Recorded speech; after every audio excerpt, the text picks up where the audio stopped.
PM या CM तक के लिए नहीं बदलते अपने नियम, अपनी शर्तों पर जीते हैं प्रेमानंद महाराज। इसकी वजह जानेंगे तो आप भी प्रेमानंद महाराज के आगे नतमस्तक हो जाएंगे। महाराज के लिए क्यों है सारे लोग एक बराबर, ऐसी वजह सामने आई जिसने पूरी दुनिया हिलाई।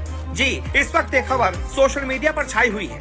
हर कोई ये जानना चाहता है कि आखिरकार ये प्रेमानंद महाराज जी हैं कौन, जिनके लिए पूरी दुनिया एक बराबर है। न कोई आम न कोई खास, सब एक बराबर, चाहे मुख्यमंत्री हो, सीएम हो या फिर कोई गरीब इंसान। प्रेमानंद महाराज के दरबार में सब एक लाइन में बैठते हैं और सबका ओहदा एक बराबर होता है। ये वही प्रेमानंद महाराज हैं जो मथुरा के वृंदावन में रहते हैं। वृंदावन में ही महाराज जी का आश्रम और फ्लैट है। महाराज जी हर रोज सुबह 2 बजे वृंदावन की परिक्रमा करने निकल जाते हैं। परिक्रमा के दौरान महाराज जी के दर्शन करने के लिए हजारों की संख्या में भक्त पहुँचते हैं। परिक्रमा के बाद महाराज जी केलिकुंज आश्रम में सत्संग करते हैं और भक्तों के सवालों के उत्तर देते हैं। महाराज प्रेमानंद आश्रम में सुबह 9 बजे तक रहते हैं। उसके बाद वो अपने कार सेवकों के साथ अपने फ्लैट में चले जाते हैं। सूत्रों के मुताबिक अपने फ्लैट में जाने के बाद महाराज जी किसी से भी नहीं मिलते।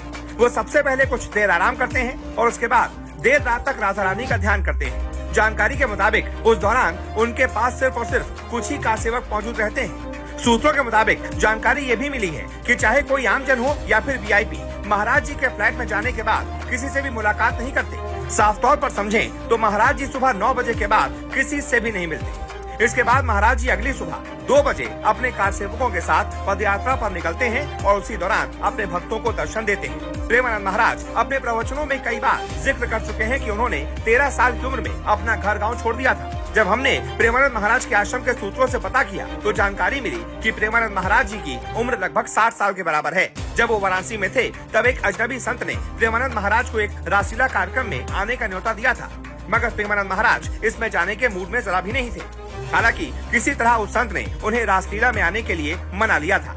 प्रेमानंद महाराज ने जब रासलीला कार्यक्रम को देखा तो वो वहीं पर मंत्रमुग्ध हो गए। इससे पहले उन्होंने कभी रासलीला नहीं देखी थी। इसके बाद उन्हें और रासलीला देखने की इच्छा जगी। तब उस संत ने उन्हें वृंदावन के बारे में बताया कि और रासलीला कार्यक्रम देखना है तो वृंदावन जाना चाहिए।